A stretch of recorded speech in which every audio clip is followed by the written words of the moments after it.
Welcome to the fourth installment of the online Peace Science Colloquium. We're grateful for anyone who's watching, and today we're welcoming Sara Polo, who's an assistant professor at Rice University, and she's presenting a paper today on the spread of terrorism.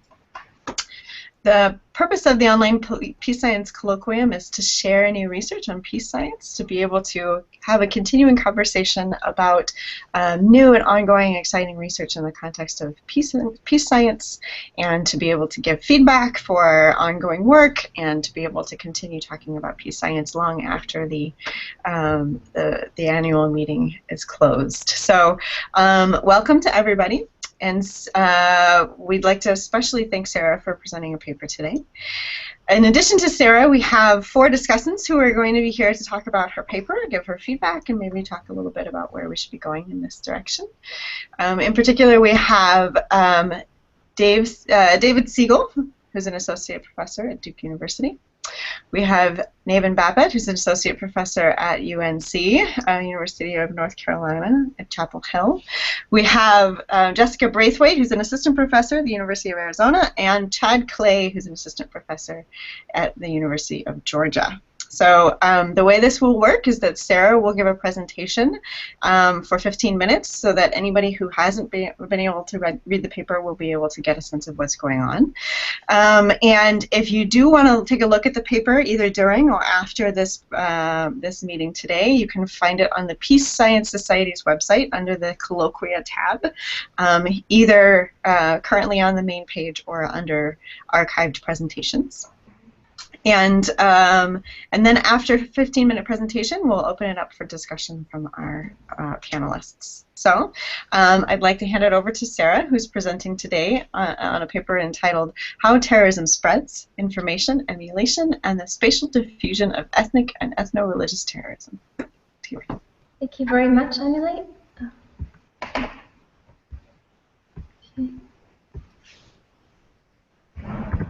Okay.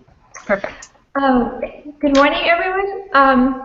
This is a project about the diffusion of terrorism, and in particular, the specific research question that it seeks to answer is, how does the adoption of terrorist tactics spread between ethnic and ethno-religious groups? In other words, what drives ethnic groups' choice of terrorism, and to what extent this is influenced by the behavior of other groups? There are a number of reasons why we should care about this question, in addition to the obvious great relevance that terrorism has in world politics. First of all, because even though there is a lot of anecdotal evidence about the fact that terrorism might be contagious, we know very little about empirically whether this is the case, and even more importantly, how this happens. Previously, research has investigated hotspots and contagion of transnational terrorism.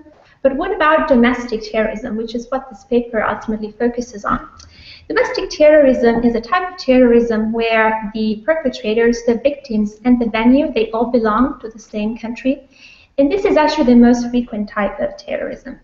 Within domestic terrorism, in addition, ethnic and ethno-religious terrorism represents the largest component. And ethnic terrorism is terrorism perpetrated by an organization that claims to represent a specific ethnic group. We know that ethnic conflict is contagious, at least under certain conditions, but conflicts can be fought in a variety of ways, and terrorism is only one of the tactics that groups use. So what explains the specific tactics that groups in conflict choose? Terrorism also occurs within, but also outside civil wars, and both instances will be covered in this project. In addition, a very common way of thinking about diffusion is to look at transnational diffusion, which is diffusion that occurs between countries. But if we take a natural level approach, as I do in this project, we realize that diffusion can also occur between actors that live within the same country, and therefore subnational diffusion. And so this project focuses on both subnational as well as transnational diffusion. And finally, besides just testing whether diffusion occurs or not, I will focus on specific mechanisms of diffusion of ethnic and ethno-religious terrorism. This map shows the global distribution of ethnic and ethno-religious terrorism between 1970 and 2009. And the blue areas represent ethnic group settlement areas or polygons for those groups that have adopted terrorist tactics in this time period. And as you can see, there's quite a bit of spatial clustering in the adoption of terrorism by ethnic groups. Obviously, spatial clustering in itself is not indicative of diffusion, and here I'd like to mention the well-known Dalton problem. But certainly the existence of these clusters prompts questions about why this is the case. Why do we observe this particular distribution?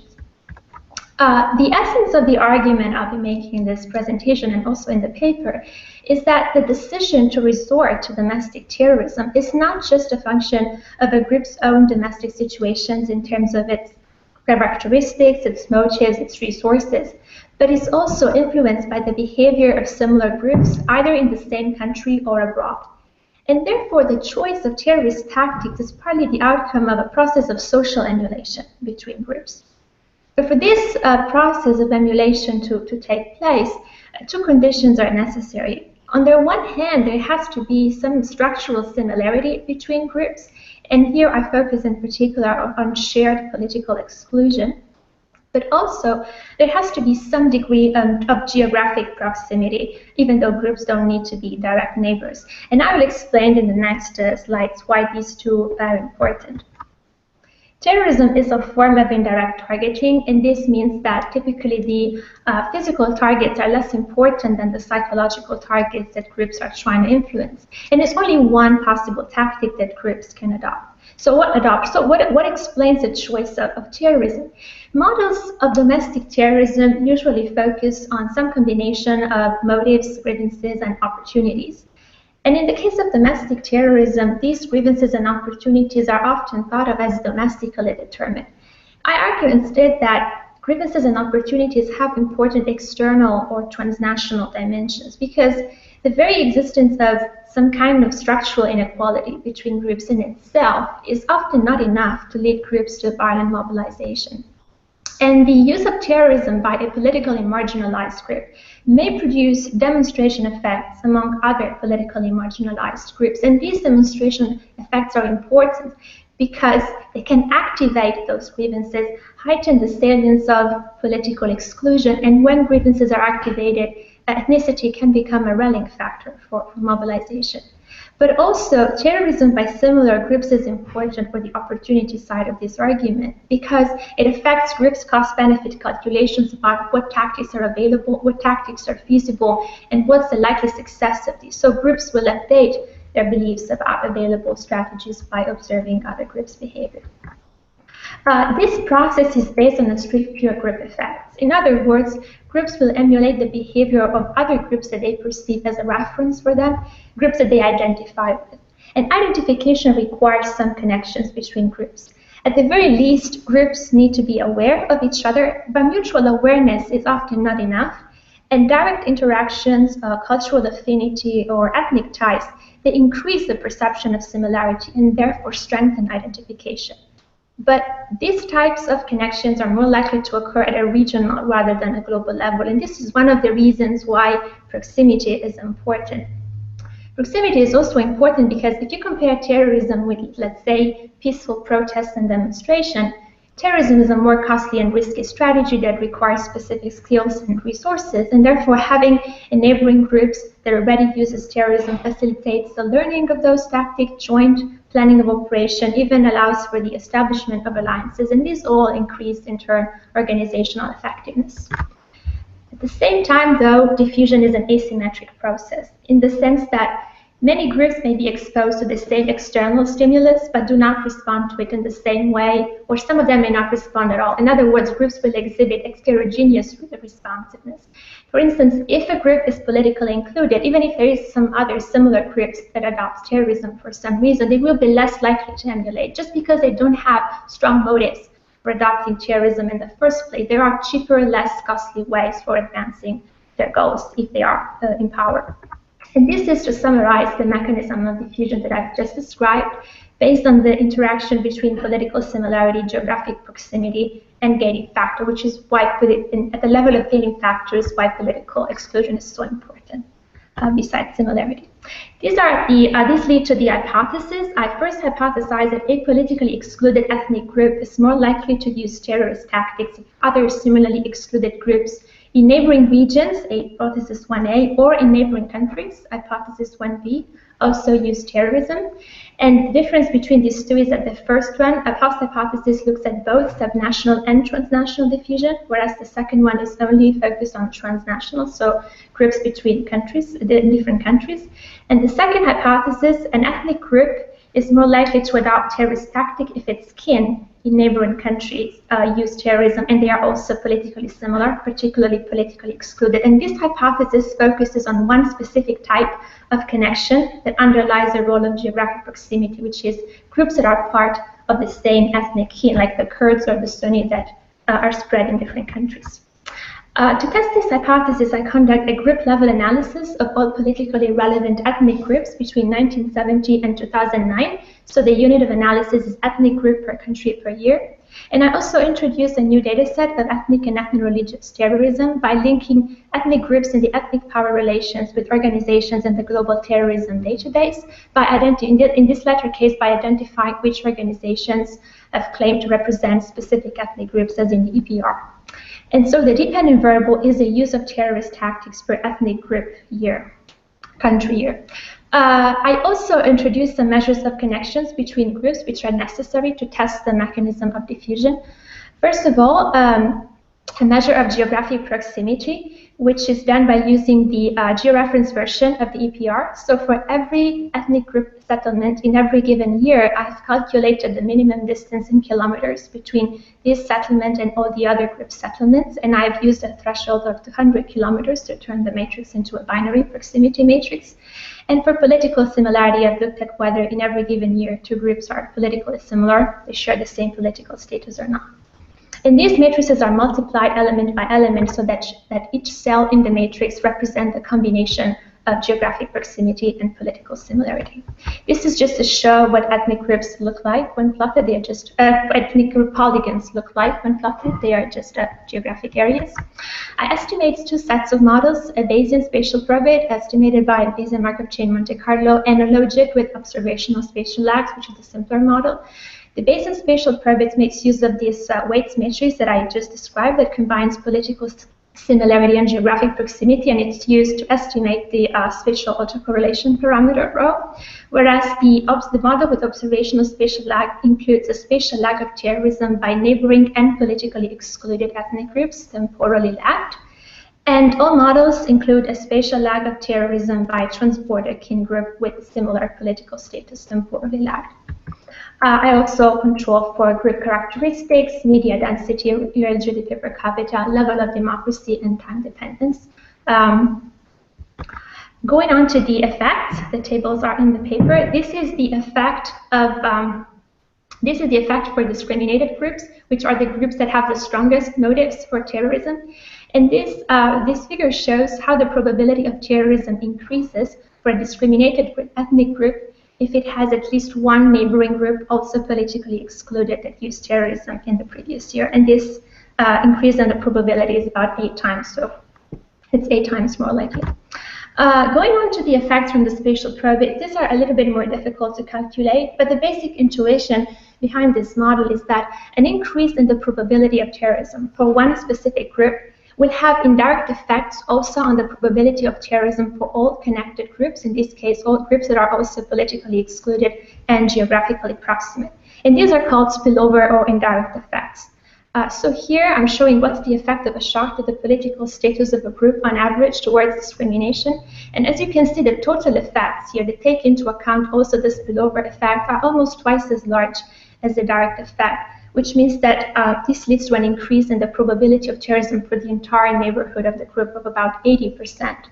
And another interesting thing about the spatial probit is that these effects can be disaggregated by neighborhood. So this shows the direct effect of a shock to the political status of the Kurds in Turkey towards discrimination in this time period. And this is exactly the real political status of the Kurds in that period. And so this, of course, will increase the probability of terrorism for the Kurds, but also for all other connected, politically excluded, and geographically proximate groups in the neighborhood. I also checked the robustness of the results. I looked at the SIBO test, particularly. I've tested for competing mechanism based on purely non-relational channels, such as the media, but I don't find an effect consistent with the theory. I looked at the frequency and magnitude of terrorist attacks. I looked at the effect of civil war in the neighborhood because recent research suggests that this increases domestic repression and it might be an alternative domestic motive for terrorism. And finally, compare transborder ethnic kin presence versus their behavior. To conclude, domestic grievances and opportunities are important, but alone they are insufficient to explain groups' decisions to adopt terrorist tactics. And therefore, it is important to look also at the external determinants of domestic terrorism and the role of emulation. Shared political exclusion, proximity, and ethnic networks in the form of sharing the same ethnic kin are relevant components of a diffusion mechanism of ethnic terrorism. And finally, recognizing interdependence between organizations can improve our understanding of specific strategies of violence and what determines the choices that actors in conflict make. Thank you. I didn't even have to rein you in. That was excellent. Excellent. Okay. Thank you, Sarah, for your presentation. Thank and you. Who would like to get us started? I'm trying to share this. Okay. Okay. And we'll have Navin give us. Yeah, I can start since my connection seems unstable. Yeah, you might. I really like this. Yeah, I know. So let me get my present there. Sarah, I really liked the presentation. I thought it was very interesting. So my first question relates to just sort of an overall, it's an overall question about the project, right? So you look at whether or not terrorist tactics are emulated. When I read that, I initially thought you were going to discuss whether or not a particular specific tactic was what was emulated. So if there were bombings, would the group do bombings as well? Or if there were kidnappings, would the group do kidnappings as well? But and it's fine the way you have it, but I was wondering if you have thought about digging deeper into it and looking into whether or not there was tactical similarity. And just another question, and I'm not quite sure how it would be done, would be if there are multiple groups in an area, would it be possible that there's no emulation of terrorism, but rather a group would adopt something else to make themselves stand out? So that sort of gets to the mechanism as to why we see emulation. So if one group does terrorism and I do terrorism, then we're all lumped together, but perhaps I want to distinguish myself, especially if the terrorism is indiscriminate or something like that. So those are just two comments, and I'll just listen to your feedback on those. So yes, thanks a lot. These are excellent questions.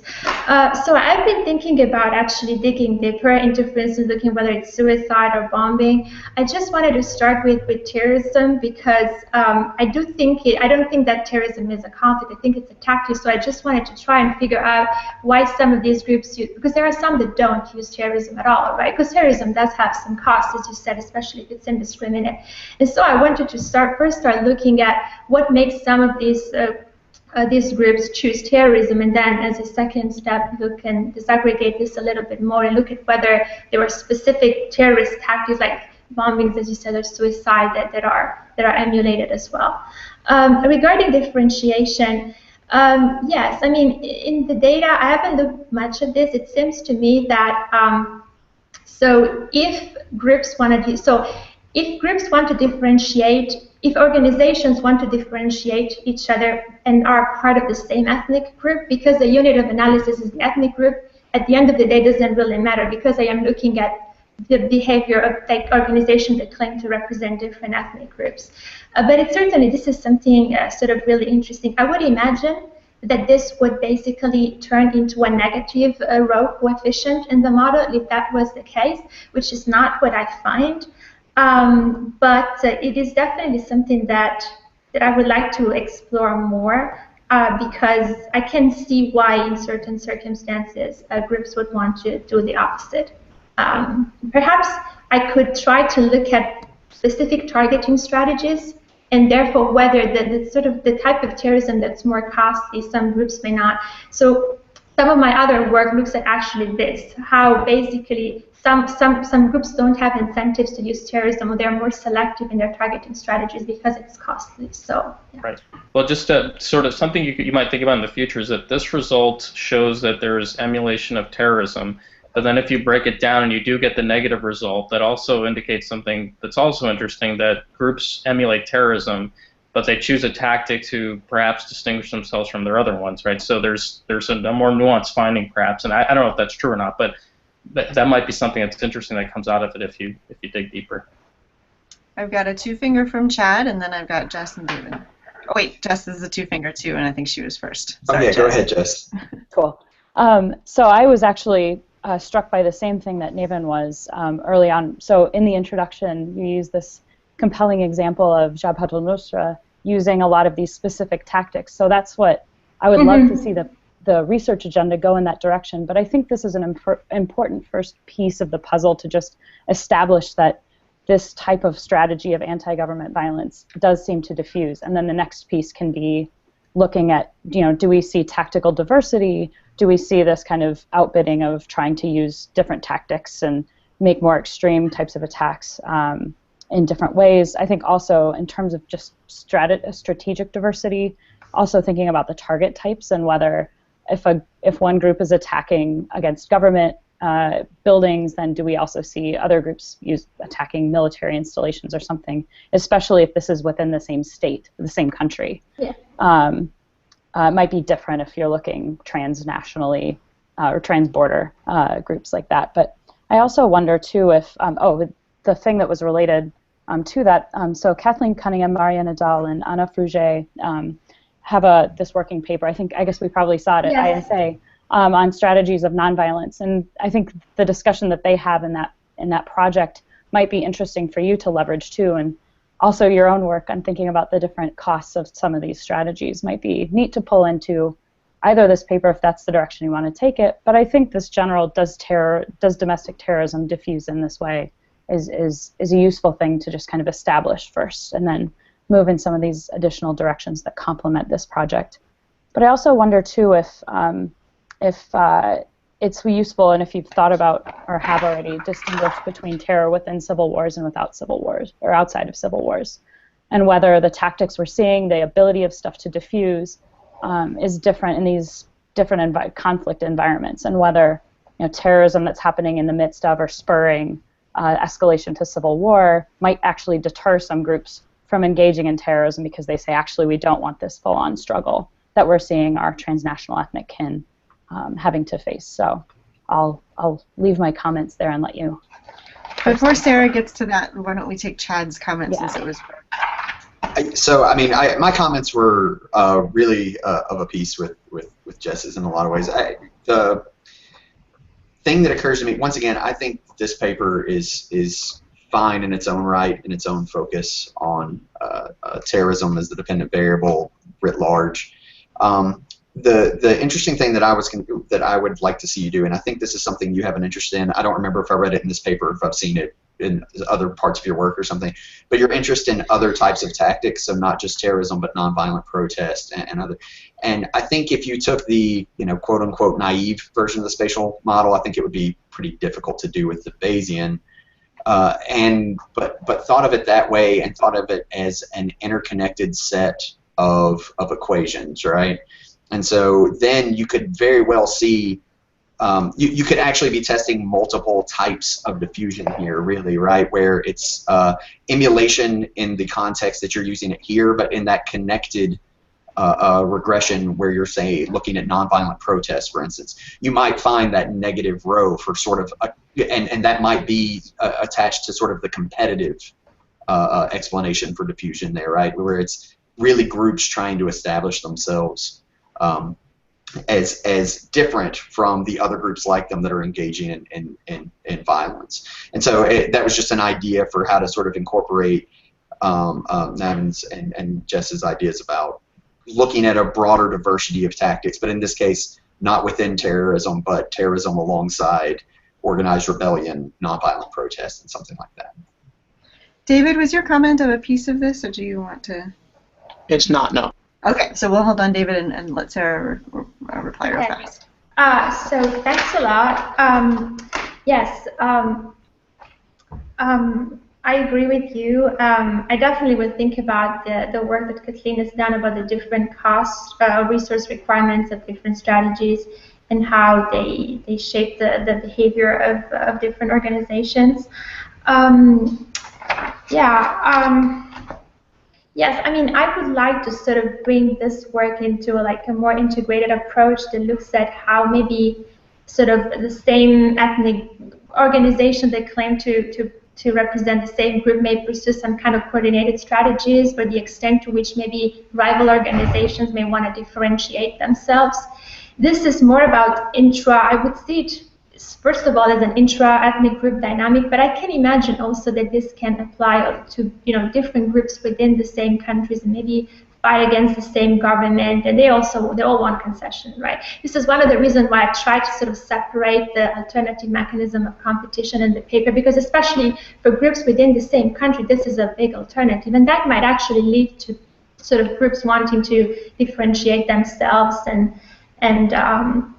so yeah, I mean, this is something that I would love to pursue. Like some of my other work, I've done this in the context of civil wars by looking at when groups choose more conventional tactics versus more terrorist tactics, or in another paper about the different targeting strategies that they use. So I'm very sensitive to this diversification, and yeah, definitely I will try to incorporate this. Yes.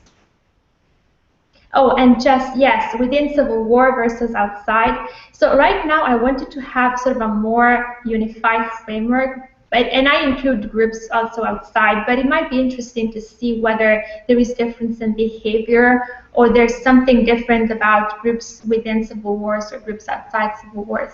Again, in some of my other work, I look at targeting strategies, and there were differences in that context between groups in civil war and outside civil war. So yeah, I will explore this as well more in the paper. Yeah.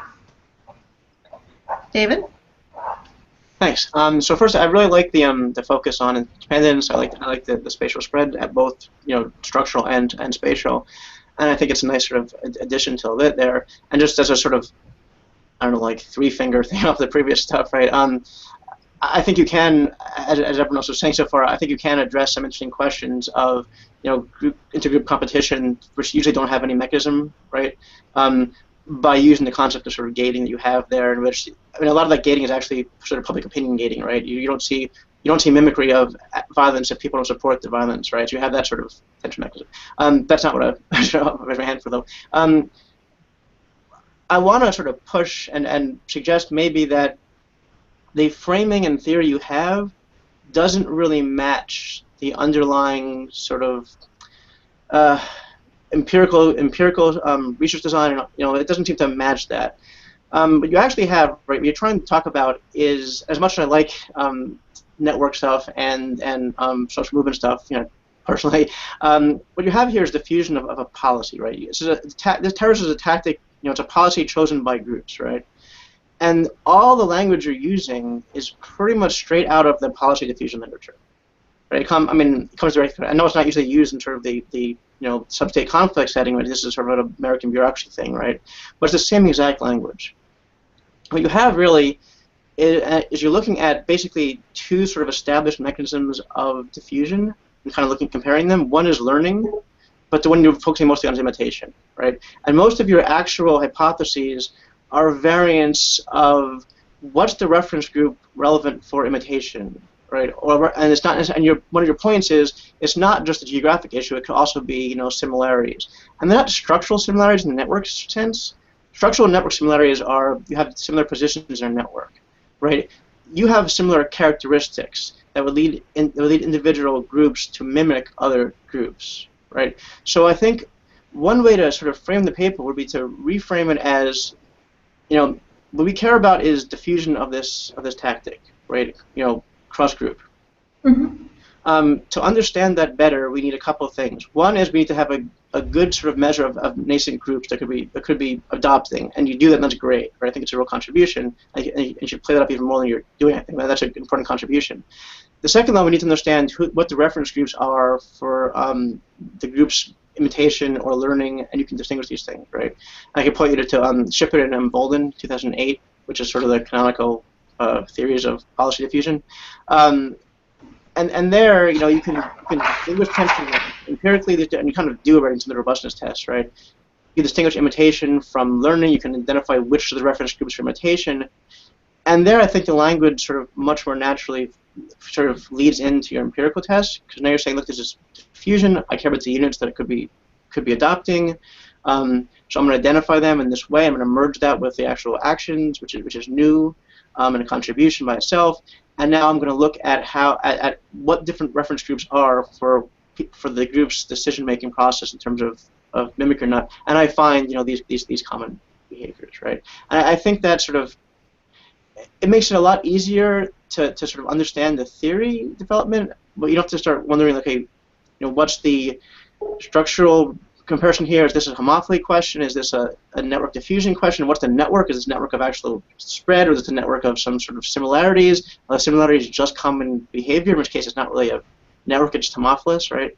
And I guess so. Like figure 2 right now has this mechanism, but it's almost non-falsifiable in a sense, because you have both directions going to the right side box was going to both other boxes, so it's hard to separate the theory there. Whereas if it was about your core argument of diffusion, right, then you have a clear theoretical mechanism, right? Here's imitation, it's established. There's literature on this. You can test the different reference groups, right, and it's sort of clear. So that's my main sort of point.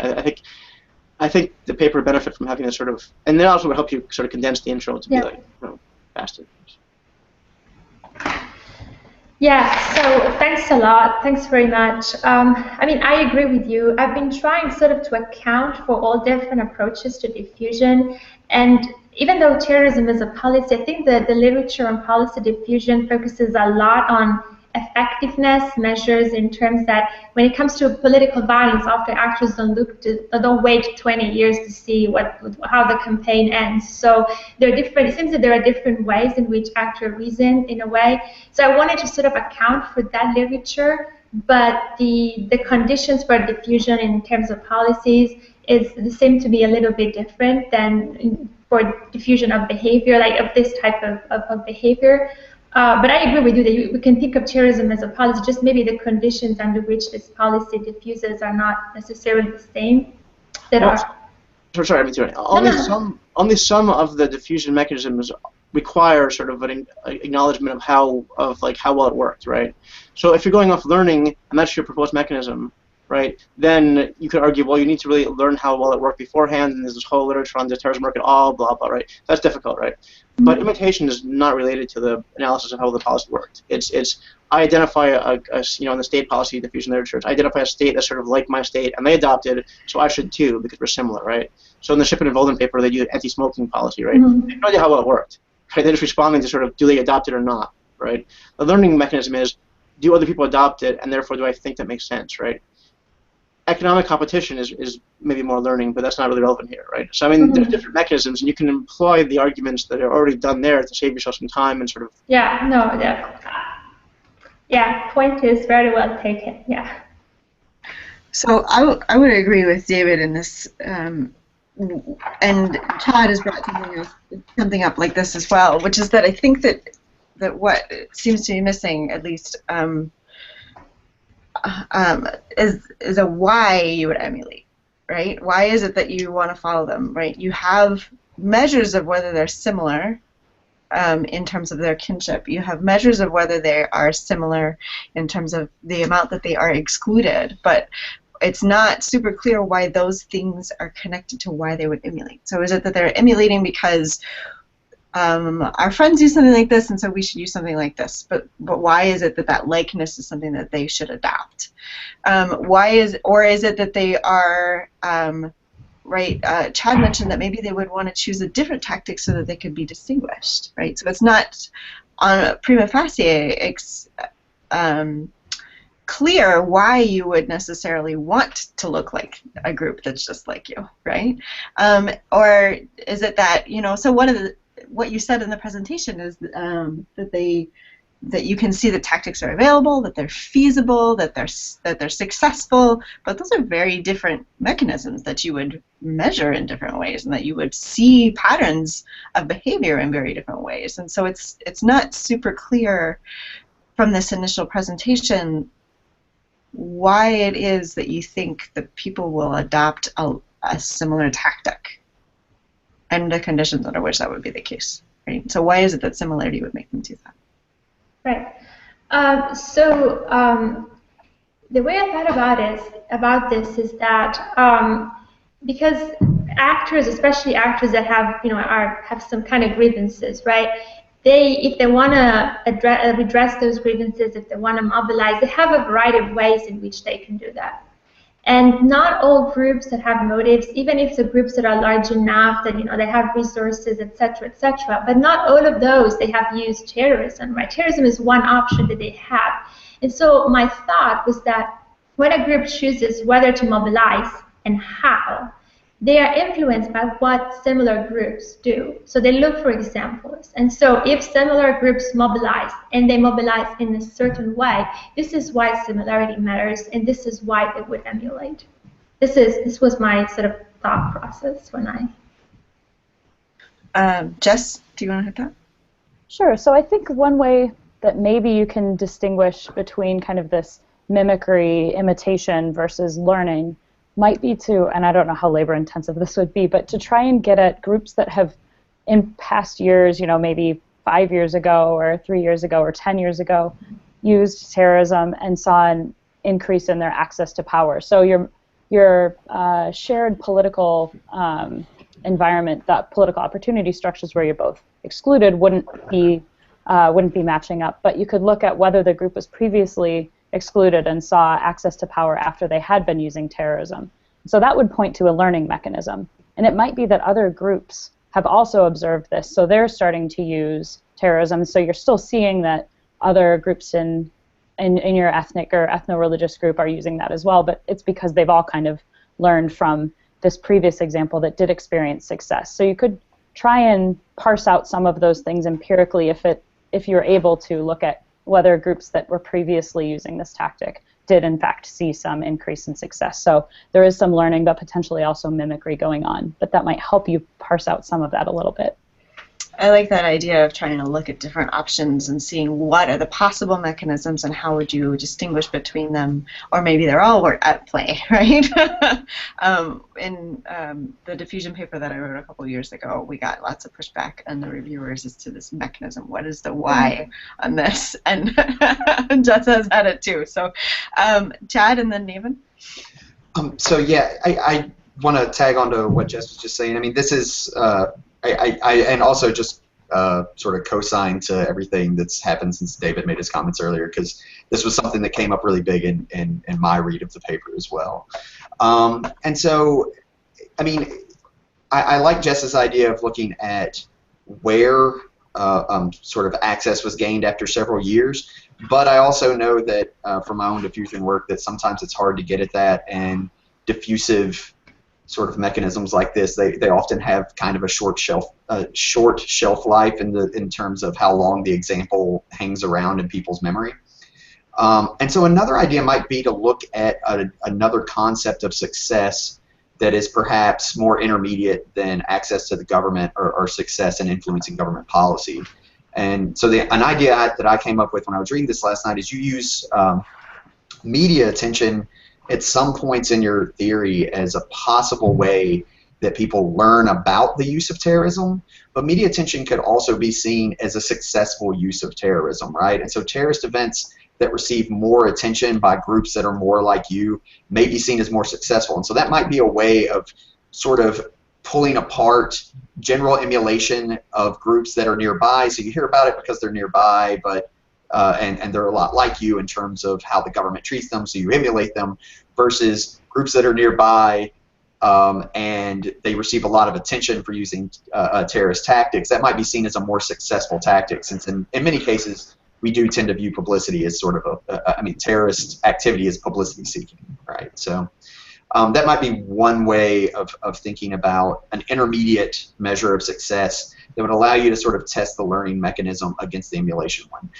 In more of a short-term, get this paper out, practical kind of way of viewing this, though, my quick response would be to pull all discussion of learning out of this paper and just talk about emulation. Because as it stands, you do invoke learning it a few times, and this is one of those literatures where I know what you're saying, that they're actually just learning these other groups are using terrorism. But if you know, you catch the right reviewer that's really being strict about the Shaipan-Volden or the Simmons-Dobbin-Garrett sort of viewpoint of learning means specifically learning about the how successful particular policies are, kind of literature, then they're going to ask you like why you're invoking these two sort of different mechanisms simultaneously. So I mean, the short-term solution I would say is to pull learning out, and the long-term is to actually think of ways to test learning against it. Navin? And then yes, this will sound like a piggyback as well, because it kind of is. I kind of agree that the learning mechanism, I'm a bit more skeptical of it than the imitation one. And the reason I say that is just with terrorist groups, they just don't succeed a whole lot, right? I mean, so it's not clear what they actually would get out of doing any of this stuff. And if the idea is to emulate something that's successful, there's just very few that are successful, unless we look at it in the way that was just proposed, where does it actually lead to more media attention? I think that's a great proxy. But also, just one that I thought of is, what does it get the government to do? So you could look at how terrorism influences a government action. Does it make them more repressive? Does it make them less repressive? What do they do, right? And if the goal is to try to, you know, if we just follow sort of a lot of the lit that's out there, that the goal is to try to provoke the government into engaging in bad behavior, then that might be what we're trying to accomplish, right? And if I see that the government does that by one group, then I do it if I'm a similar group, because the government probably doesn't distinguish between us. So I try to get the same thing.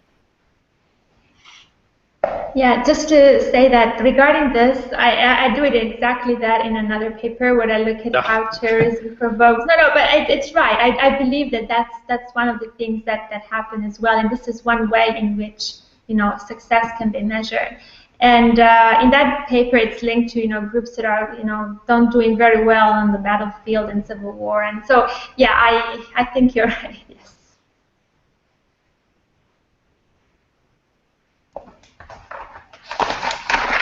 So is it that we think that a good way to move this paper forward is to cut the learning out entirely, or to try and pit them against each other? I don't know if everybody has thoughts about that. Go ahead. David, go ahead. Sure.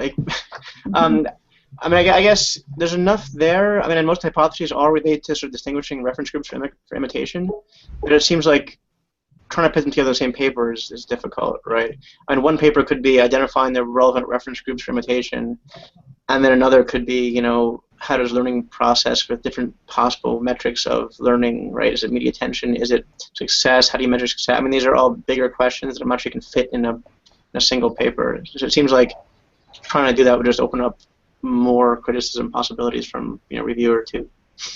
So, like, I think it's easier if you just sort of identify here this is one of the sort of standard mechanisms for diffusion, imitation.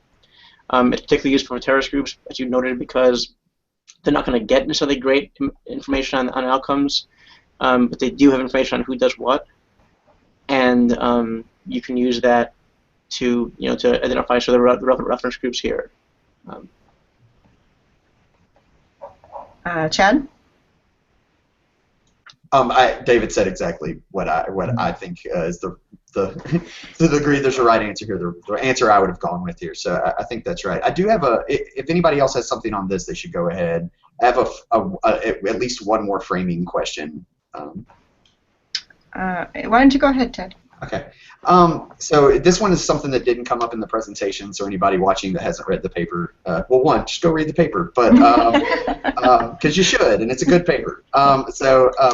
But beyond that, you use in both the introduction and the conclusion the Charlie Hebdo attack as sort of a framing anecdote here, and I love using anecdotes like that. I think it makes the paper stronger. It makes people connect to the material more quickly. And I'm actually curious not only about your thoughts on this, but all of the discussants' thoughts on this sort of thing as well. So the question I have is, I don't think, and I could be wrong, and you can correct me if I'm wrong, that your empirical test would capture the Charlie Hebdo attack as one resulting from imitation diffusion because of the different ways you've incorporated space and ethnic kinship here. And so I guess the question is, should you invoke an anecdote as an example of sort of your theory in action that wouldn't be captured in the empirical test? And honestly, I don't know the answer to that question. I mean, my immediate response is no. I think I would try to include something that is an obvious sort of example of what I would be testing, but that doesn't mean that's the right answer. So I'm curious about, one, if I'm wrong about that, and two, if what other people's views on that are. Navin has thoughts on it. I've gotten rejected on papers for exactly this reason, so I would support that conclusion that you should pick a case that fits with what is exactly with what you're testing, even though it seems like it should be obvious. That just has irritated reviewers in my experience. So that's really tough.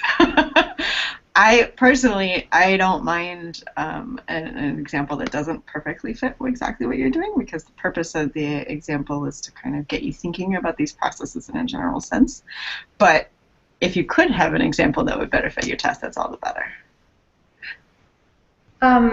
So there are two things here. So I included one example, like the Jabhat al-Nusra, that I thought fit the story, even though I talk about different terrorist tactics, but the idea was like, you know, the use of terrorism.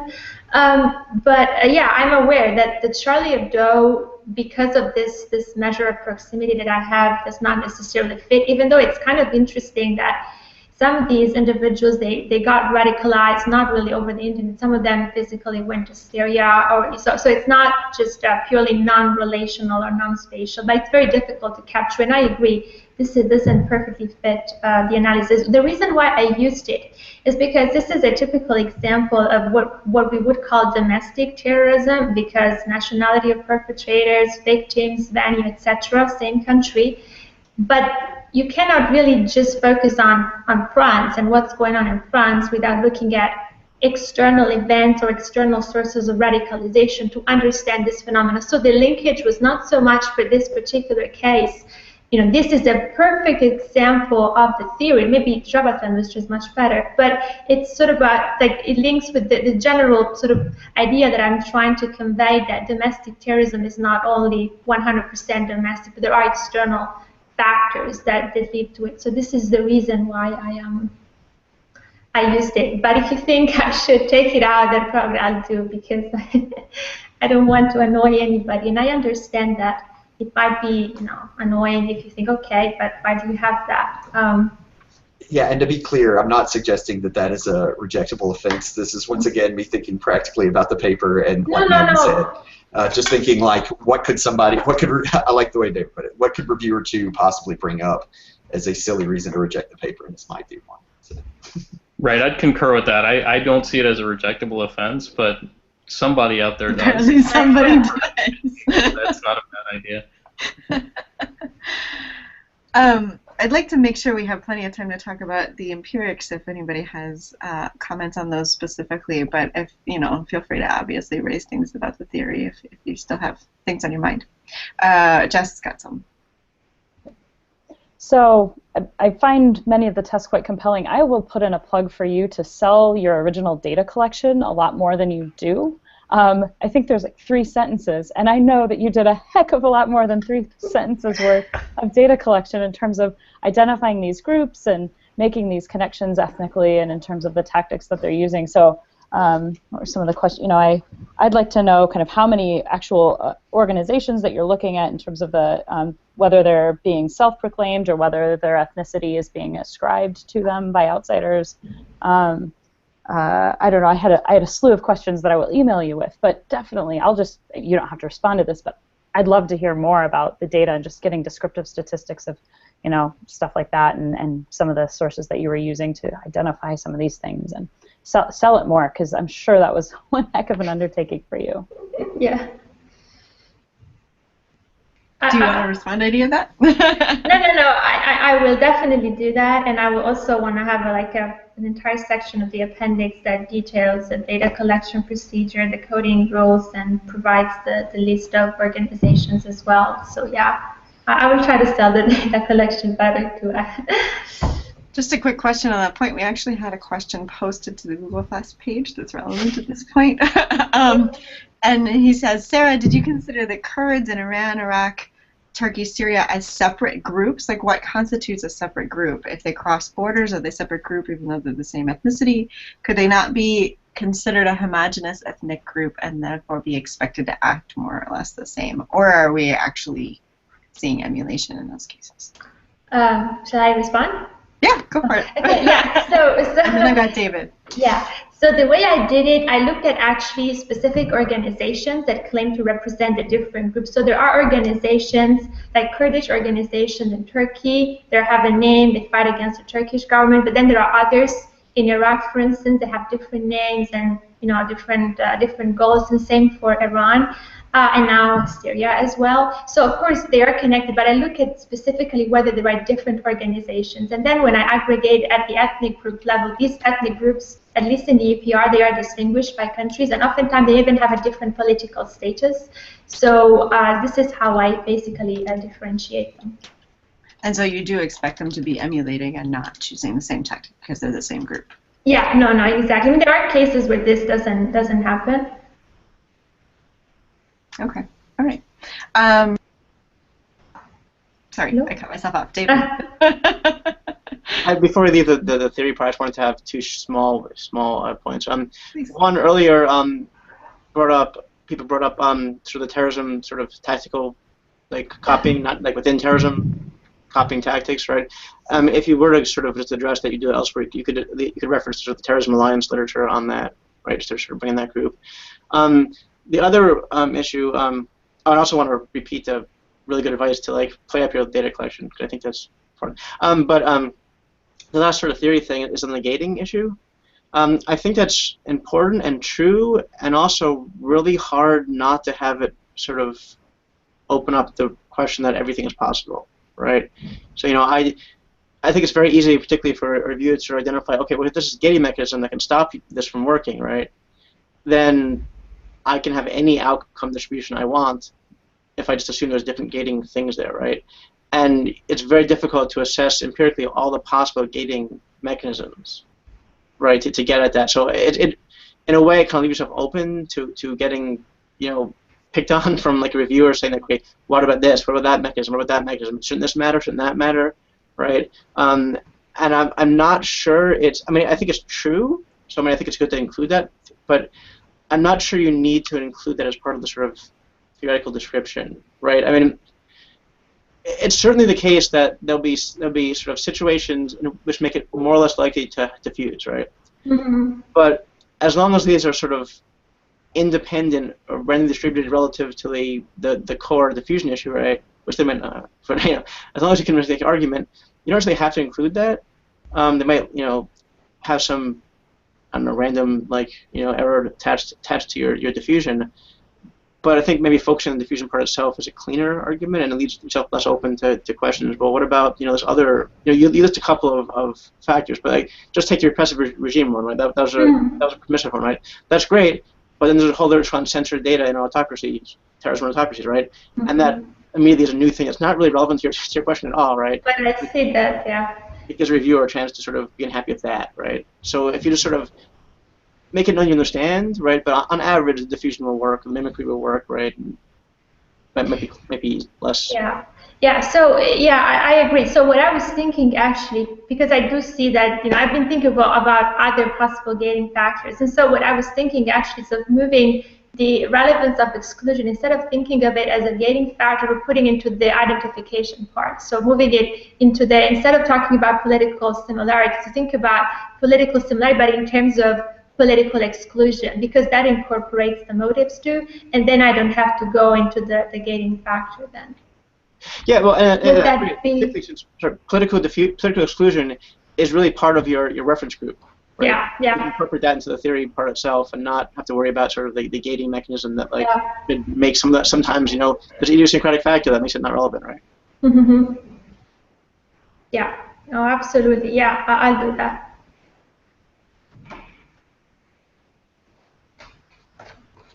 Okay. So I think I have a question. Oh, did I? Yeah, I did. Okay. You're good. I couldn't tell if I was on or not. I think I have a question that will sort of bridge the theory and empirics part, and then I have more of a very simple empirics question. So the first is, I think that there are a lot of useful things that come out of your focus on the adoption of terrorist tactics rather than the number of terrorist events, and I can see a logic for that. I don't think you build it up very strongly in the manuscript as it exists, that right now you just talk about adoption, and you never really tell us why we should focus on adoption rather than the number of events. And I can think of a couple of criticisms that reviewers might raise as a result, one being sort of a feedback loop that you're missing in terms of the group that's already adopted terrorism, but then when it observes similar groups ramping up their use, it following up by ramping up its use as well. It's just an event you would miss in this. Once again, I actually think that there's some useful stuff there for adoption, but I'd like you to both in the paper and maybe now like just go into a little bit more why you chose to focus on a sort of dichotomous view of this ethnic group uses terrorism or doesn't, rather than the count. And then this is a much more in the weeds question that'll probably be one you can knock off really easily. But I think in the paper you need to talk more about how, I believe it's figure 5 is created, because it's not clear. Your spatial lag is row standardized. So the way you talk about it is at least one terrorist event happening, and this is the increase in predicted probability. What I suspect that means is you're actually allowing the spatial lag to move from 0 to 1, and the at least 1 is just the one neighboring state. The example of a state only has, or I shouldn't say a state in this case, a group only has one neighboring group they engage, and so that's actually, in terms of an increase in the spatial lag, a rather large one from sort of the minimum to the maximum. So I'm just curious, one, how did you calculate that, and two, I think you should be more detailed in the paper about how you did. Yeah. So, so regarding the rationale for dichotomous versus counts, the main one is that I thought if I start looking at how many attacks, I mean, more attacks require more resources in general, so it brings in arguments about capabilities, and my mechanism of diffusion doesn't talk about capabilities. It really looks about reference groups and the existence of connections. And so this is the main reason. I have to say, though, that when I set the threshold to at least 10 attacks, I wanted to make sure, because I have excluded like random attacks, but I just wanted to make sure that what I'm not capturing is just pure randomness. So this is the main reason why I focused on dichotomous rather than counts. Regarding figure 5, so the spatial, there are two types of spatial lags. For the one that looks at both subnational and transnational, it's a standard row standardized, etc. For the one in figure 5, this is the case where I have excluded from the neighbors list all the groups within the same country, and so the spatial lags is basically whether there is at least one politically similar and geographically proximate, but in the neighboring country that uses terrorism.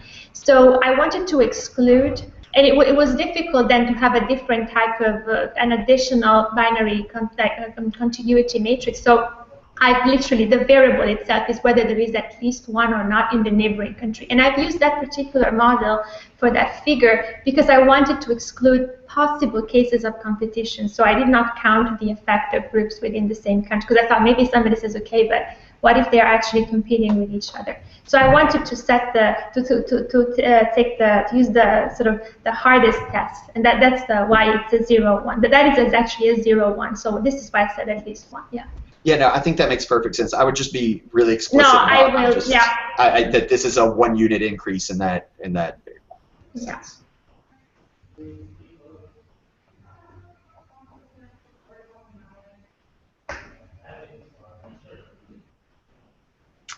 Who's up?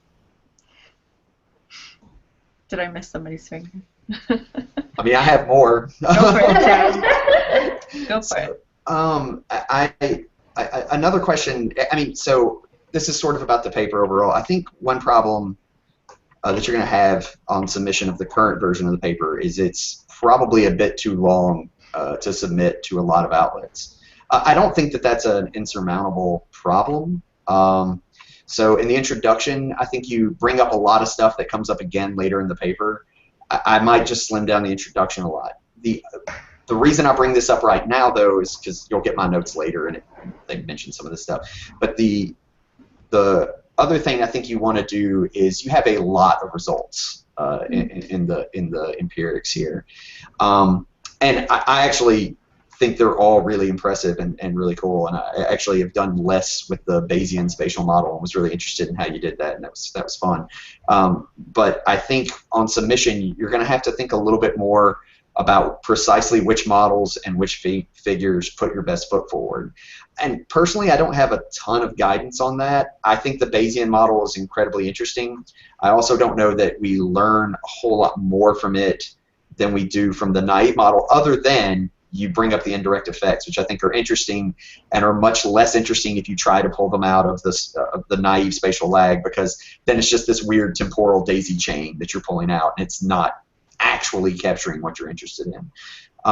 So, I mean, I don't have a lot of guidance about which things you pick and keep and which things you don't, but I do think that you're going to have to get comfortable with picking some of those things and leaving others to the appendix and just referencing them, because that's going to be that plus sort of bringing down the amount of repetition in the early phase of the paper, I think, are the best ways you're going to have for slimming this down for a journal submission. Yeah, point is super well taken. I agree, and I've been struggling a lot, and I think it's too long, and sometimes it's difficult to decide what to keep and what to take out. But yeah, I agree with you. Regarding the Bayesian and the other one, I was hoping them to say the same thing, because of course then you can go for the simpler model. But I would imagine that somebody says, okay, but these models are problematic, interdependent. So I wanted to say, okay, if we use the more appropriate models still, we get the same picture. So this is the reason why I have both. I agree, that's a lot of stuff though.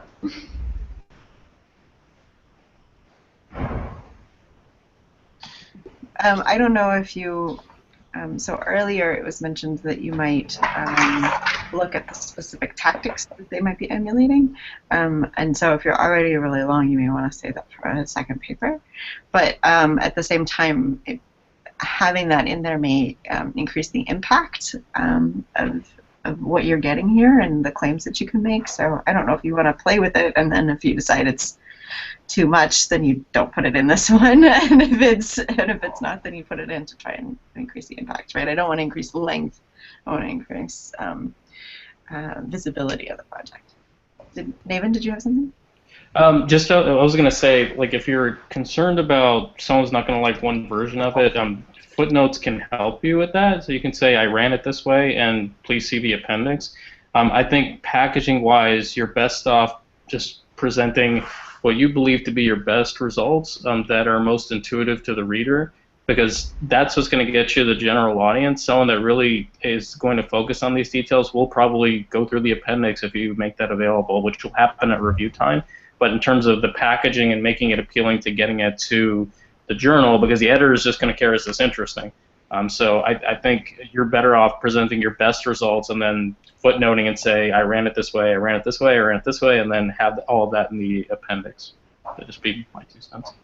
I think that's good advice. David, you had something? Just to follow on the length issue. I mean, I do think that a lot of the length comes early on, and if you do sort of streamline the theory to sort of focus on imitation and diffusion and not bring in all the sort of network stuff and all the social movement stuff, I think you already get like a bunch of pages back again. And I would do that first and then see how much you have to cut from the empirical part, because you want to sell that part. I think that's a big contribution, and you don't want to cut that part for the sake of the sort of intro for knowing how much you need to cut. So just a quick question. So would that be okay if I just take out all the part about the general theory, actors, channels, and go straight into the emulation and the reference group without discussing the sociology literature on social movements and structural? Yeah, because I mean, a lot of that didn't. I mean, I think it actually isn't. Yes, well, short answer is yes. I think. Yeah. Right into that. A lot of the social, I had trouble sort of parsing what's a weak tie in this context. Is it actually as a connection? Does the connection exist prior to the behavior, or is it just copying the? Is it just similarity? It didn't. That part I had real trouble with. I had a much easier time sort of getting at what your theory was when I was focusing on the, the emulation diffusion part. So I think that's I think it's interesting, but I don't think it's necessarily going to help you there. Right. And if I could just add, I mean, the emulation part to me was the most persuasive, right? So all that other stuff, again, I found it more just filler and perhaps a little bit distracting from I wasn't sure if you really wanted to argue the emulation stuff, but I think that's not a bad idea for this cut at the paper, so I would suggest just getting to it. And Chad was nodding. Well, I was just, that's all, I agree with all of that. I have another question, but if we have more on that, I mean, I really do think that, like David, I got a little lost in the weeds in sort of the social movements stuff, and I think it's a little harder to directly connect with what you're doing, so I do think that the hardline focus on emulation is the right way to go. And just as a real quick sort of add-on to finish that, I don't think it's necessarily like leaving the theory behind. I mean, there's an established theory behind emulation. There's established theory behind, you don't need to reinvent the wheel to like, people seem to want to do that, always have like the theory be completely like, but it exists, right? And it makes sense, and you're building on, that's great. So you can go with that. And so, sorry. I'll go ahead, Emily. Jess, did you have something that I missed? Okay, Chad. So, something that I wanted to bring up earlier that I just missed in my notes when we were going through it is the use of the Hadamard product to combine your spatial weights matrices. One, I'm going to say I love that you did that. I've been doing that for a while, and I haven't seen anybody else do it, and I've been really afraid somebody was going to come along and be like, why are you doing that? That's stupid. So somebody else is doing it, and now I feel way more comfortable about it. So thanks for that. But I also think that I know you mentioned, I believe in a footnote in the paper, that you could possibly look at this a different way as an interaction rather than combining the spatial weights matrices and looking at them as a whole together. And usually I'd argue against that, but I don't know if you've looked at that itself, and maybe I missed it and it was in the appendix and I just glossed over it. But if you haven't looked at it, that actually may help parse, sort of pull apart one of the issues that David was bringing up earlier. It doesn't completely solve it, but in your sort of diagram of your theory, the way you sort of have these two different pathways and one's connected over here, you could actually pull sort of the similarity in group apart from the physical distance, right? And look at the ways those operate separately in the same model and the way they operate jointly by actually just treating it as an interaction rather than treating it as the Hadamard. Once again, I actually love the use of the Hadamard product here because in many cases for spatial arguments that we make, it really isn't the case that these things are interacting. It's that states that are more similar along several dimensions are actually the more relevant states. Yeah. And it's not that they're interacting together, it's that those attributes compile. So I love the use of it, but it might be worth looking at that just to sort of strengthen the theoretical story that these are actually somewhat different pathways that come together and reinforce one another. So. Yeah. So in the Logit model, the one with the observational spatial lag, what I did in the paper was to set the lag to 0 for the included groups. What I was thinking was the alternative to keep it as it is and then interacting this with a measure of exclusion. The reason why in the end I didn't do it is because I have the variables for exclusion are actually categories. They are mutually exclusive dummies. And so starting interacting this variable continuous with a whole bunch of dummies creates a lot of inefficiency. And even though the data set is large, I'm not sure whether there's enough power to estimate those effects. The alternative would be to have another model, maybe in the robustness checks, where I use a single dummy excluded versus not excluded, and then interact that dummy with the spatial lag. That is something that I can definitely do, and it doesn't create all the inefficiencies of the other one. In the Bayesian model, what I have is a model that only has political similarity, including the included, without geographic proximity, and there's no effect. So yeah, I guess the Bayesian model gets a little bit more at this other alternative. But yeah, I can definitely have that in an additional model and use the binary exclusion inclusion. Yeah, and to be clear, I don't think it's something that's necessary. At most, this probably is a robustness test that goes in the appendix. I was just thinking that if you do get the comment that you're not really looking at the two mechanisms separately, this might be a way around it. And I think the way you just proposed doing it, I think you're absolutely right. It's going to introduce a lot of inefficiency if you start trying to treat the whole thing as continuous. So I think it makes perfect sense to just do the simplified version you just talked about and put it in the appendix, just to sort of back up evidence that, look, I have looked at this, and this seems to be the way it's working. Does anyone have any last-minute thoughts before we turn it over to Sara to wrap it up? Okay. Sara, do you have any final thoughts about your paper, or about all of the comments as a whole, or anything like that? So I am extremely grateful that you guys took the time to read the paper and gave me some useful feedback. So I have a lot of work to do, but now I sort of know better what I need to do. So I'm extremely grateful, and it was great to have other people look at it, because sometimes you work so much on a paper and you don't see the problems anymore, and everything is so obvious, and it's not, and there are issues. So I'm extremely grateful. Yeah. Great. I thought this was a great meeting. Thank you so much to all of our discussants for interacting with the paper and with each other, and to giving Sara a really nice picture of where to go next with this. This was really great. To anyone who is watching, if you came in a little late, you can back up to the beginning and see the presentation that Sara gave us on her project right at the beginning. You can also go to the Peace Science website and download the paper if you'd like to take a look at it from the Colloquia tab, which I think eventually it'll be archived into the presentations archive, and so you can go there and watch the presentation and also download the paper as well. And if you guys have, if anyone who's viewing or watches it afterwards has comments that they would like to leave for Sara, they can leave them on the YouTube page, and she can check them out later. So thank you very much. We have another presentation in 2 weeks, so I hope everybody has it on their calendar, and we'll see y'all very soon. Thanks a lot.